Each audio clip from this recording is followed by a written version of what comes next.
Hello, Princess on the Pillow here. I am here to do a review slash recap with my opinion on 90 Day Fiance Before the 90 Days, Season 6, Episode 4, titled Splash.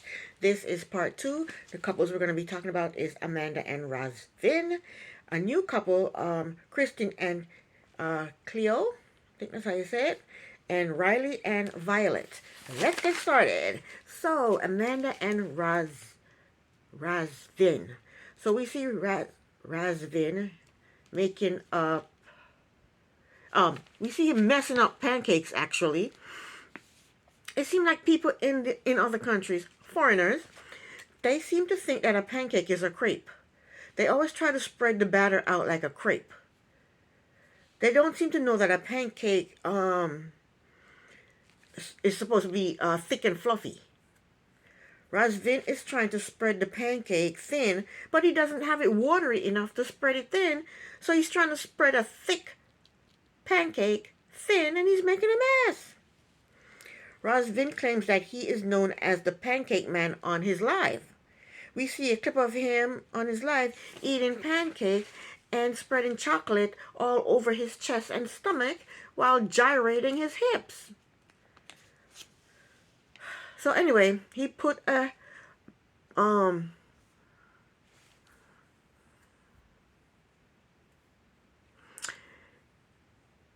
he he put a pause on making pancakes and decided to tell Amanda off. He tells her that he did not appreciate her falling asleep last night when she knew he was upset and wanted to talk. He told her she told him she was tired. Why is there a shine on my face? I don't know. Yeah, she told him she was tired. But then she tells us that she was upset with him because he is pushing her to tell her kids about their relationship. This doesn't make sense to me. Her kids already know that Razvin is someone she cares about. He already know that they're friends. She allows her kids to video chat with him. And she left her kids and flew to his country to meet him. So they already know that Razvin is a special friend, is somebody she cares about. So what is the big deal, her telling them that Razvin is my boyfriend?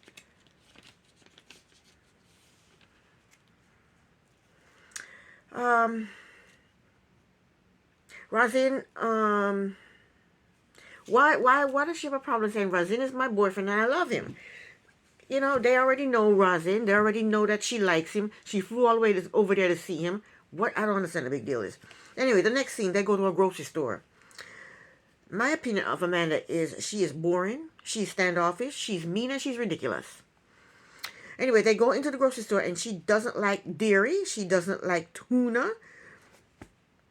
She doesn't like packaged food. She doesn't eat shellfish. She says to him that I've told you this many times. How the hell are you supposed to remember everything you like and you like to eat and everything you don't like to eat? Girl, bye.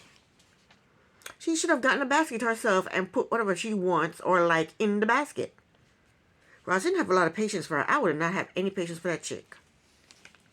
Anyway, next scene, they are driving, and Razvin said his dream is to be a cowboy, to sing country music, and to make lots of money. I thought his dream was to be an actor like Sylvester Stallone and Arnold Schwarzenegger and be an actor. I thought that was his dream. Now his dream is to be a cowboy singer? Oh, Razvin, you drift from one career to the next. He's one fickle fellow. So then Razvin tells Amanda, he takes her to a park that he claims she can bring her kids to. Why would she bring her kids anywhere there? She already told you she's not coming back there. You tried to give her a key to your place, and she gave it back to you and said, I'm not coming back here. So why do you think she's going to bring her kids back there so you can take them to this park? Oh, Razvin. So he takes her to this park, and it's a scary park. For me, it's scary. Birds are chirping, making all kinds of noise. The birds are in the trees, and they're shaking the trees. The leaves are just shaking. But you can't really see the birds.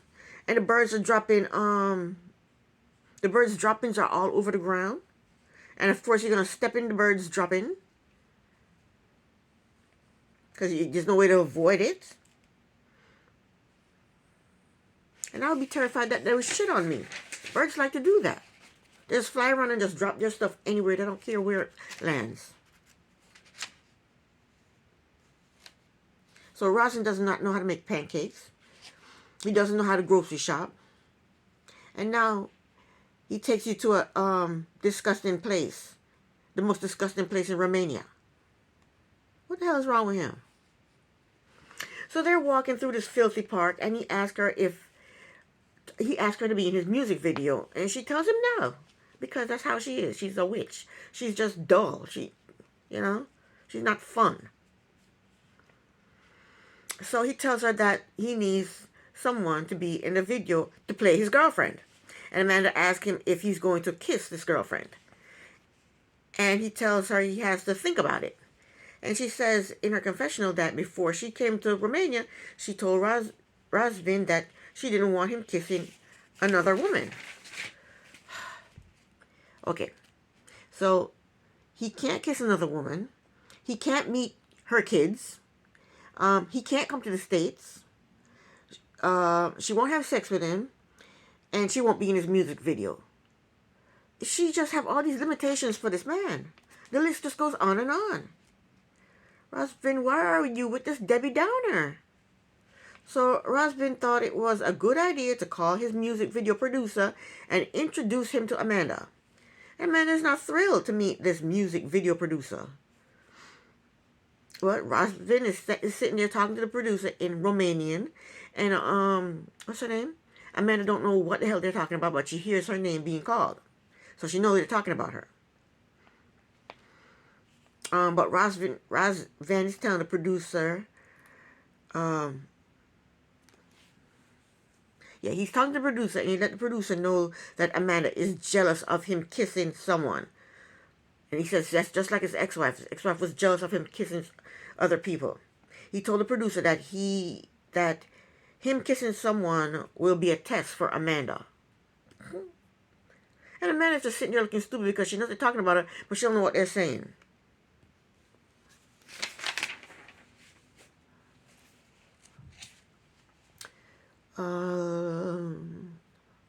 That's why when you get a boyfriend that speaks a different language, you need to learn the language. So Amanda, when he gets off the phone with his producer, Amanda asks Razin what was he talking to the producer about, because she said she didn't understand what they were saying, but she heard her name being called. And he told her that the producer wanted to know if she was jealous of the girl in the video. And he told her that this would be a test to see if she gets jealous. Amanda said, I don't care if you do the video with a woman, just don't kiss her. So then Razvin said, we will not do the kiss. And Amanda said, well, you can do, she gets mad now. She goes, you can do whatever the hell you want to do. She tells him to do whatever the hell he wants to do, and his actions will let her know what she needs to know. In other words, if you kiss another woman, I'm leaving you. That's what she's saying. She's actually threatening him, you know? She's threatening him in his dreams to come to America and be an actor and a singer, a country singer. Anywho, Razvin just said, okay. And Amanda is pissed. And Amanda is worried. Razvin is worried that Amanda won't support his career the way his ex-wife didn't support his career. But I'll say this to you, Razvin. Amanda only cares about herself. She don't give a damn about you and your feelings. And if you stay with her, you got to get used to that. Next up, it's Next up is the new couple, Kristen and Cleo. I think that's how you say it, Cleo. Okay, so Kristen is 30 years old. He's from Minneapolis. He is dressing up for Halloween party as a newsman. That's a boring costume. Kristen claims that he is the life of the party. He likes to drink, dance, and make people laugh. Kristen eloped with a girlfriend during the pandemic, but then he later got an annulment because he said he was settling. But now he says he's ready to settle down with someone and come home to someone, and he found Cleo. He said Cleo is like a princess from another planet. He said Cleo is a model from Italy who lives in London. He said Cleo is extremely gorgeous. She is wonderful and she is very genuine. He said they started talking on social media almost a year ago. He said she can make him laugh, and that's a huge plus. He said that they video chat all the time for hours, and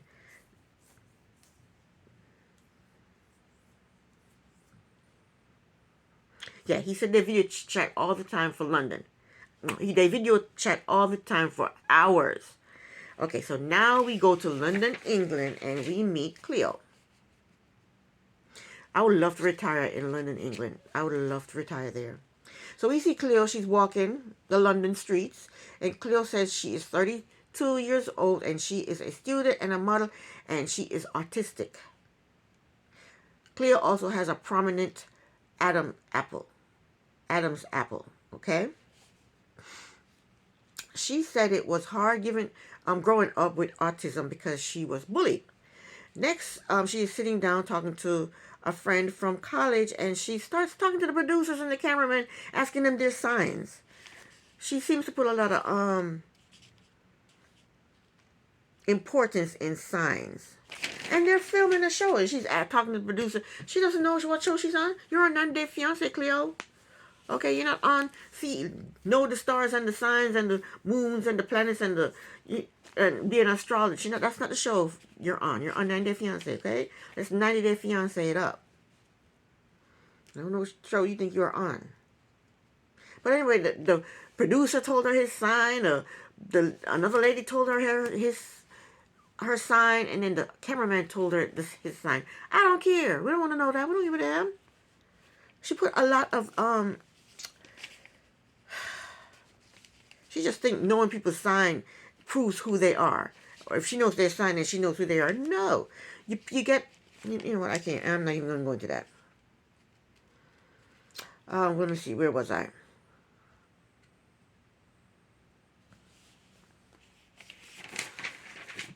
Okay, let's see.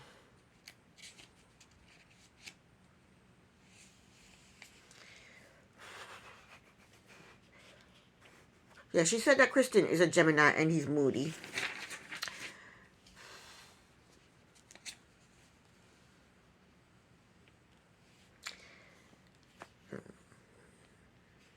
So Cleo said her and Kristen met on social media.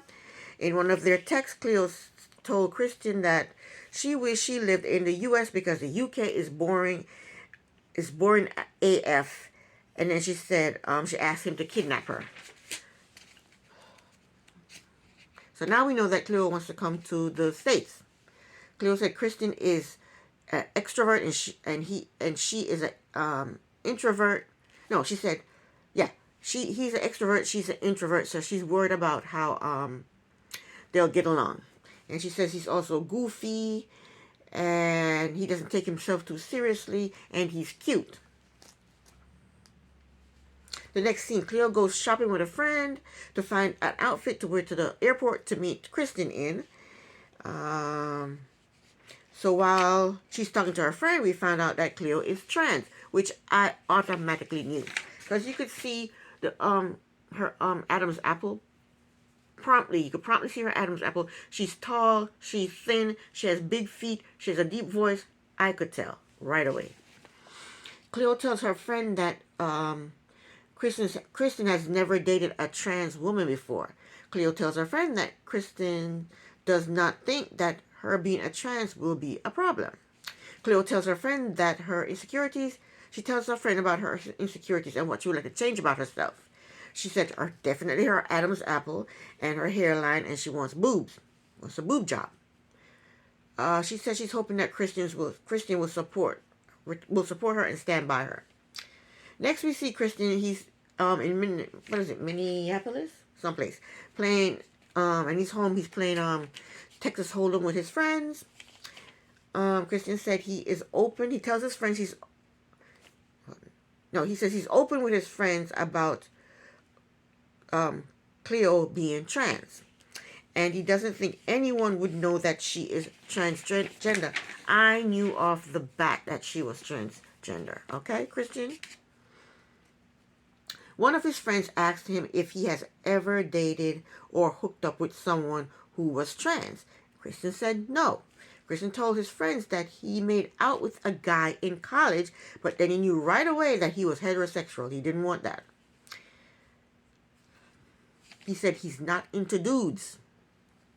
His friend asked if Cleo was full gender, had a full gender surgery. And Christian said he did not ask, and that's something Cleo would have to say on her own because he didn't feel comfortable asking her, about that. So then the friend asked, what if she is woman on the top and down below she was a male? Christian said he would cross that bridge when he comes to it. But in his confessional, Christian says he knows everything to know that there is to know about Chloe. Am I saying the name right? Cleo. But he is uncomfortable discussing it with his friends and family. He's uncomfortable discussing it with his friends and family because he knows that down there, Cleo is still male. And that will make him look like he's gay. I think that's what's going on. Because why won't you tell your friends the full story? You're saying that Cleo is trans, but you're not telling them that he hasn't actually had his surgery yet. I'm assuming he's still man below. I'm assuming that. Anyway, his female friend said, if you are not attracted to men, how is it going to work out? Because Cleo is a man. I don't think he has the surgery down there yet, Christian said sex is not the end all and be all in relationships. But the friend said, well, sex is important during a relationship. Christian said it's going to be a challenge, but he is going to try anyway. That's the end of that. Last but not least, Violet and Riley. Riley finally arrives in Vietnam. I think Riley is annoying. I find Riley to be annoying because he wants to hire a PI to investigate Violet. I find him annoying because instead of saying, I love you, he gives her the finger. Now I am annoyed that he has a stupid bet going on with Violet. Whoever hugs first wins a bet. And they'll be the boss of the other person. Anywho, I think it's a dumb bet. And I would win that bet hands down. I wouldn't hug him first. So then we see Violet. She shows up at the airport with roses. I think that's cute. Violet said she is excited and her heart is beating fast, but she's a little bit shy and nervous. When they see each other, he ends up hugging her first. And they both seem extremely happy to see each other. He kisses her on the forehead and strokes her hair. And he succumbs to the fact that he lost the bet and she's now his boss. He tells her that she has a nice ass. He's so crass. So crass. So they kiss and she tells him that she is his boss for the rest of his life and he doesn't seem to mind. For now. The next scene, while driving to the hotel, Riley and Violet, they're all hugged up in the back of the van. And they look happy with each other. For now.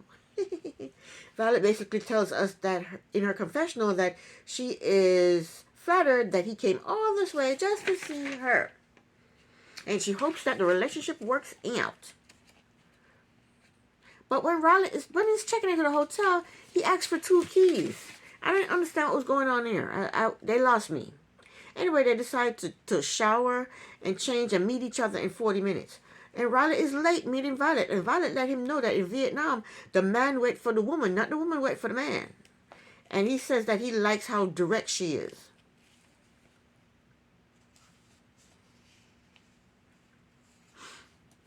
So they have drinks and they made a toast to meeting each other for the first time. So they have their dinner, and I guess it was after dinner. So he then tells her happy birthday, and he gives her a pearl necklace, pearl bracelet, and pearl earrings, but he put the bracelet on her wrist. And she pats his cheeks on his face, not the butt, on his face. And Riley says to her, all I get are pats on the cheeks? I gave you pearls.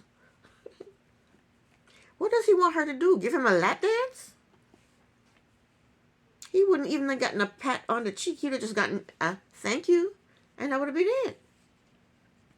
when you give someone a gift, the only thing that they're required to say to you is thank you. That's it. And he got more than a thank you. She touched his cheeks.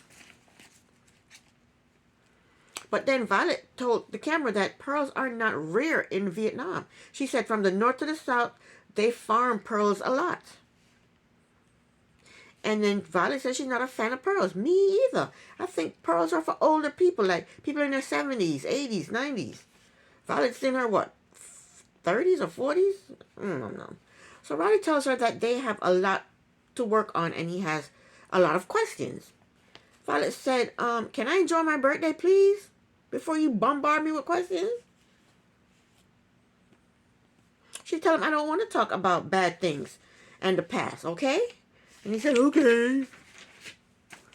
Then he said, what are we doing tomorrow? And Violet let him know that she got to go to work. She going to school. She's a school teacher. She got to go to work. He said, okay, what time will I see you?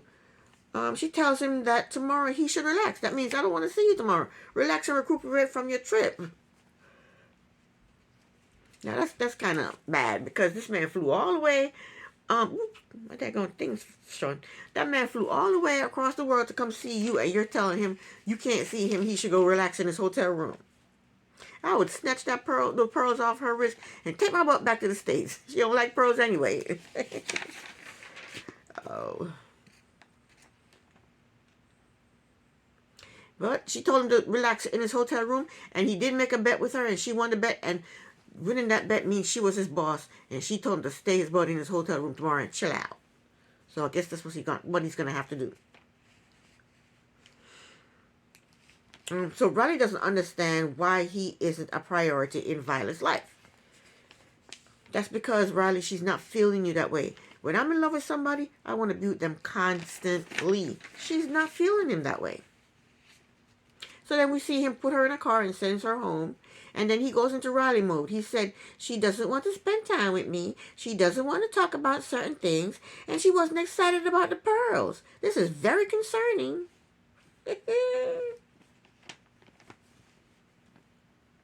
Well, Mr. Riley, my advice to you is when you see her tomorrow, you tell her everything that's on your mind. Get it all out.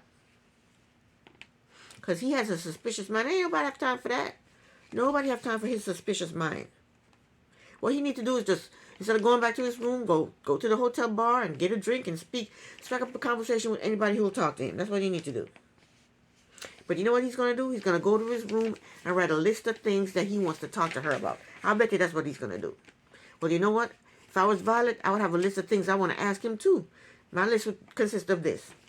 Why did that girl cheat on you with your friend? Weren't you putting it down the way you were supposed to? Why did that girl flee to another state to avoid you? And why were you planning on marrying her? Couldn't you read the room?